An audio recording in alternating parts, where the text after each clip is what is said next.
Jauh ini setahu saya es pinjam belum ada di lapangannya. Kalau sampai kalian mendapatkan pemerasan seperti itu, jangan lupa.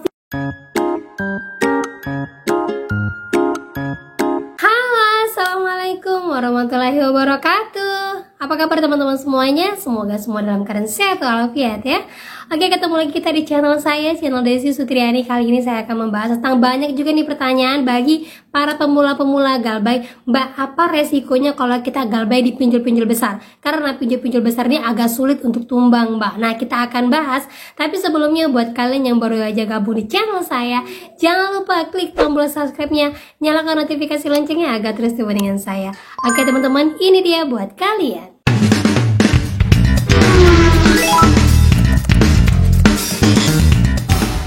Sebelum kita lanjut ke pokok permasalahan kita, nah kita akan bahas dulu tentang demo dari mahasiswa ITB, yaitu demo ke kantor rektoratnya untuk menghilangkan pinjol dari kampusnya mereka. Nah, ini benar-benar langkah pasti dari para mahasiswa. Kalau sudah mahasiswa bergerak, ayo kita bergerak juga, ajak mahasiswa untuk demo ke kantor OJK. Kalau bisa semua pinjol yang ada di Indonesia, regulasinya benar-benar berjalan dan kalau bisa ditutup benar-benar, karena sebelum ada pinjol, masyarakat Indonesia juga masih hidup baik-baik saja, walaupun berhutang sana sini, tapi tidak ada yang sampai bunuh diri seperti yang terjadi ketika kalian galbay di pinjol. Nah, bener kan ya? Buat kalian semuanya, ayo mahasiswa-mahasiswa dari kampus-kampus lain yang memang bekerja sama dengan Dana Cita, nih ada sekitar 65 kampus yang saya dapatkan yang tersebar di media, yaitu bekerja sama dengan pinjol Dana Cita. Nah, dari kalian semuanya, apakah kalian juga akan diam saja pinjol ini masuk dan merusak masa depan kalian? Karena ingat, pinjol ini tenornya sampai 12 bulan untuk UKT. UKT itu adalah 6 bulan. Nah, kalau selama 12 bulan kalian tidak bisa melunasinya, akan menumpuk lagi untuk UKT berikutnya. Karena UKT itu kan berbayarnya setahun 2 kali. Ayo, jangan mau terperdaya dengan iming-iming murah di awal tapi menghancurkan masa depan kalian. Ingat ya, pasti ada jalan lain selain dengan pinjol. Ayo kalian bergerak semuanya. Kalau bisa sampai ke kantor OJK kalau memang rektorat dari kampus kalian tidak menanggapi semua keluhan kalian. Gitu ya. Oke teman-teman, lanjut lagi kita ya untuk semua resiko-resiko yang bisa terjadi ketika kalian galbay di pinjol-pinjol besar. Nah, pinjol besar ini kategorinya apa aja? Yaitu pinjol dengan pendanaan besar, kemudian pinjol dengan link terbanyak, kemudian pinjol yang masuk ke dalam strik OJK, dan lanjut lagi pinjol yang pengguna-penggunanya itu paling banyak di Indonesia. Nah, keempat ini itu ada beberapa pinjol yang sudah saya lampirkan, yang sudah saya catatkan. Kalau kalian masuk ke dalamnya berarti kalian masuk ke dalam ranah pinjol-pinjol besar. Nah, kalau seandainya kalian galbay, resiko terbesar apakah yang akan kalian terima? Nah, kita telusuri dulu ya pinjol-pinjol besar yang memang masuk kategori pinjol teratas. Nah, posisi pertama itu ditempati oleh Shopee, S-Pinjam dan SPayLater. Nah, Shopee ini termasuk dalam pinjaman pinjol terbesar karena apa? Dia bekerja sama dengan banyak lini dan banyak juga pinjol-pinjol yang bekerja sama dengan Shopee ini, yaitu seperti contohnya ya Kredivo, ada Kredit Pintar, HCI. Seandainya kalian galbay di Shopee, maka limit-limit kalian yang ada di Kredivo, Kredit Pintar ataupun Shopee itu akan berkurang. Kalaupun kalian misalnya lunaskan ataupun kalian bayarkan tepat waktu, nantinya kalian akan bisa mendapatkan limit setelah 3 bulan ataupun 6 bulan lagi. Biasanya seperti itu ya. Kalau Shopee memang banyak lininya, termasuk juga dengan BRI Ceria. Itu masuk ke dalam lini dari Shopee. Gitu ya teman-teman ya. Oke, lanjut lagi yang kedua. Yang kedua itu adalah ditempati oleh Kredivo. Nah, Kredivo ini banyak sekali merambah untuk penjualan-penjualan multinasional. Seperti misalnya Shopee juga masuk ke dalam Kredivo. Kemudian Kredivo ini masuk ke dalam Tokopedia, masuk juga ke dalam TikTok, masuk juga ke dalam Lazada. Jadi memang Kredivo ini paling banyak digunakan sehingga pendapatan mereka besar dan juga penggunanya paling banyak. Gitu ya teman-teman ya. Oke, lanjut lagi yang ketiga itu ada di posisi Aku Laku. Nah, Aku Laku ini paling banyak digunakan. Awalnya sebenarnya Aku Laku ini nomor 1, tetapi karena mulai di tahun 2023 terlalu banyak masalah yaitu Gestun, akhirnya di tahun 2024 turun menjadi posisi ketiga. Karena apa? Aku Laku payletternya sudah ditutup, otomatis pendapatan mereka juga sudah berkurang. Ya, tetapi Aku Laku ini banyak juga digunakan oleh orang-orang untuk belanja seperti Aku Laku Dana cicil ataupun dana pinjaman. Dan lanjut lagi yang keempat, itu ada GoPayLater yang dikeluarkan dari Gojek. Gojek adalah salah satu media terbesar di Indonesia ya. Baik itu Gojeknya sendiri, baik itu GoFoodnya sendiri, baik itu untuk pinjamannya sendiri. Jadi dia besar ya dalamnya ya. Di dalam Gojek ini juga terdapat kerjasama dengan beberapa pinjol seperti contohnya Indodana. Dan juga banyak sekali ya, baik itu GoPayLater atau GoPinjam, GoCicil itu banyak sekali yang ada di dalam lini-lininya GoPayLater. Dia masuk di posisi keempat pinjol terbesar yang ada di Indonesia. Dan lanjut lagi yang kelima itu ada kredit pintar.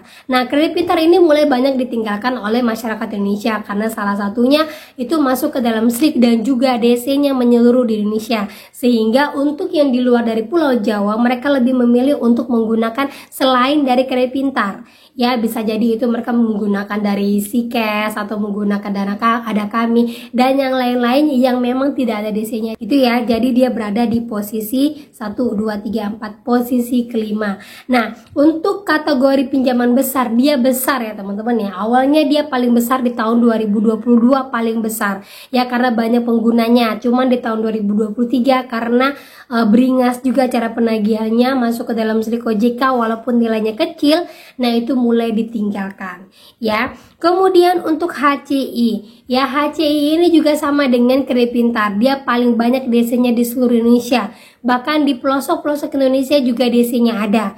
Itu juga dia masuk ke dalam SLIK OJK dan bunganya super sangat tinggi. Tetapi pinjol ini adalah pinjol terbesar untuk multi finance-nya ya, ibaratnya untuk pembiayaan finance-nya seperti cicilan-cicilannya. Tetapi kalau untuk pinjolnya dia masih di ranah yang keenam lah, deretan keenam pinjol-pinjol terbesar di Indonesia.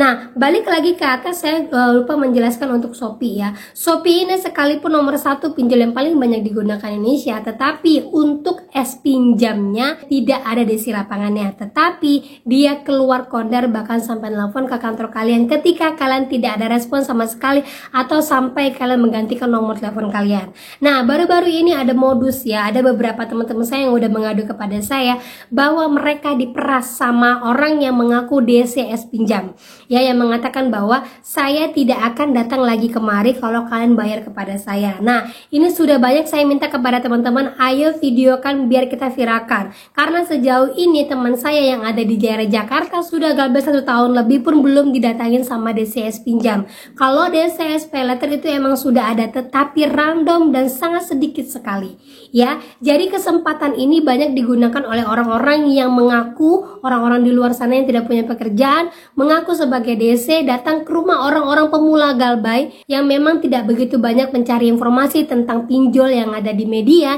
sehingga ketika DC datang dan memeras mereka, mereka pun ketakutan. Karena apa? Dengan kata lainnya, udahlah aku kasih aja, yang penting mereka nggak kemari. Tetapi ujung-ujungnya apa? Informasi dari teman saya mengatakan bahwa dia datang berkali-kali dengan mengatakan nanti akan ada DC lain lagi yang akan datang. Nah, saya sarankan buat teman-teman yang seperti ini, saya informasikan ya, sejauh ini setahu saya S pinjam belum ada DC lapangannya. Kalau sampai kalian mendapatkan pemerasan seperti itu, jangan lupa videokan sebagai bukti ya. Video itu paling penting untuk bukti kita melapor kepada polisi dan melapor kepada OJK ya, untuk menangkap orang-orang tidak bertanggung jawab seperti ini, kemudian nanti bisa kita viralkan. Dan buat teman-teman semuanya, selalu saya ingatkan kalau DC datang ke tempat kalian, DC itu wajib membawa 4 hal ya, selalu saya informasikan biar kalian jangan lupa 4 hal, yaitu ID card, kemudian kartu SPPI, kemudian surat jalan dan surat tagihan. Itu semua wajib asli, ada stempel basah, bukan ditulis tangan, itu yang asli. Jadi hati-hati teman-teman ya, ini udah banyak sekali ya, udah banyak sekali informasi karena mungkin terdengar di TikTok ataupun terdengar di media sosial yang lain bahwa ya pinjam belum ada di lapangannya, ini dimanfaatkan untuk orang lain mencari dana. Nah, hati-hati buat kalian semua ya. Oke, lanjut lagi kita yang terakhir, pinjol Indodana. Nah, Indodana ini masih turunan atau kerjasama satu kepala dengan Gojek ya. Jadi untuk GoPayLater-nya besar dan Indodananya juga besar, walaupun sekarang mereka sudah terpisah, tetapi masih satu kepala, masih satu naungan ya dari pimpinannya Gojek. Nah, itu dia pinjol-pinjol besar yang ketika kalau kalian gabar resikonya apa saja. Nah, kalau untuk kalian ketahui ya, yang pertama mungkin sebagian dari yang saya saya sebutkan itu ada DC lapangannya. Nah, saya ingatkan kembali lagi untuk DC lapangan kalau datang ke tempat kalian ataupun ada yang mengancam kalian DC akan datang ke rumah kalian, jangan takut, bilang aja ya udah nggak apa-apa Pak, datang aja. Ini ada dari teman saya yang memang galbay di KTA Oke Bank ya. Ini di luar dari konteks ini teman-teman ya, mengatakan bahwa DC-nya itu datang ke rumahnya teriak-teriak bahwa mengatakan tolong Pak bayar, tolong bayar, sehingga mengganggu tetangga kiri kanan. Dan orang tua dari teman saya mengatakan apa? Bapak masuk dulu, kalau masih teriak-teriak di luar saya panggilkan polisi. Nah, kita ancam mereka kalau seandainya mereka teriak-teriak di luar. Buat teman-teman ketahui ya, kalau DC menagih ke rumah itu masih diperbolehkan oleh OJK. Dan itu memang peraturan dari OJK. Kalau dia menagih ke kantor ataupun menagih keluar kondar, itu yang dilarang. Kalaupun menagih ke kondar hanya boleh mengingatkan, tidak boleh memaki kondar, tidak boleh juga mengancam kondar. Itu bisa kita laporkan ke kantor polisi dan kantor OJK. Ya, walaupun kita tahu laporan kita mungkin menumpuk di sana, tetapi jangan lupa kita kembalikan semuanya kepada si pembuat peraturan, yaitu OJK. Gitu teman-teman ya. Jadi kalau seandainya ada DC yang datang ke tempat kan, ancam lagi seandainya dia teriak-teriak di rumah kalian. Karena apa? Di sekeliling kita juga kita tahu bahwa semua masyarakat Indonesia menggunakan pinjol. Jadi sudah tidak ada lagi yang perlu malu-malu ataupun perlu ketakutan karena nanti disebarluaskan. Tidak seperti itu zaman sekarang ya teman-teman ya. Nah, itu untuk resiko yang pertama, paling didatangi DC. Nah, resiko yang kedua itu masuk ke dalam slik OJK. Ya, kalau masuk ke dalam slik OJK kalian sudah pada tahu ya. Kalau yang udah galbay sampai 2 tahunan, kalau hutangnya di bawah dari 1 juta otomatis kalian akan diauto lunaskan. Kalau diauto lunaskan berarti kalian tidak usah pinjam dulu ke bank sampai 5 tahun. Karena nama kalian masih akan tercatat. Selebihnya setelah 5 tahun kalian coba ajukan pinjaman, tapi pinjaman kecil aja dulu dan sampaikan kepada marketingnya bahwa apakah saya masih punya pinjaman di slik OJK saya. Karena setahu saya sudah tidak punya pinjaman lagi. Nah, nanti akan dibantu sama marketingnya. Karena perlu diingat semua perbankan butuh nasabah untuk mengembangkan perbankannya. Jadi nggak usah takut yang masuk ke dalam slik OJK. Ya, oke lanjut lagi yang ketiga. Yang ketiga itu hanya teroran ya. Buat pemula-pemula galbay ini saya selalu ingatkan, kalau dalam minggu-minggu pertama baru galbay itu pasti terorannya luar biasa. Saya selalu sampaikan jangan pernah angkat nomor tidak dikenal, jangan pernah baca WA DC ya. Selama 1 minggu, 2 minggu itu terorannya luar biasa, telepon sampai ratusan.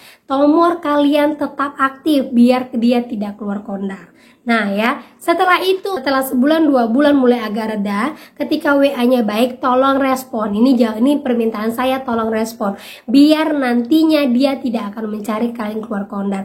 Karena banyak sekali yang ngadu kepada saya, Mbak sampai telepon ke kantor sampai ratusan, Mbak sampai telepon ke kantor, nggak tahu lah Mbak ini gimana aja. Saya selalu tanya, kenapa bisa sampai telepon ke kantor? Nomornya masih aktif nggak? Enggak Mbak, nomornya nggak aktif lagi, SIM cardnya mati, saya biarkan aja. Tapi nomor WA saya masih aktif, cuman untuk nomor-nomor yang tidak dikenal saya blokir.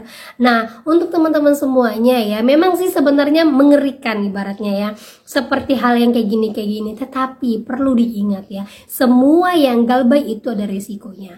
Jadi kalau kalian emang mau menghilang sekalian, jangan takut risiko apapun. Tapi kalau masih setengah-setengah niatnya, coba untuk lebih berpikir positif lagi ya.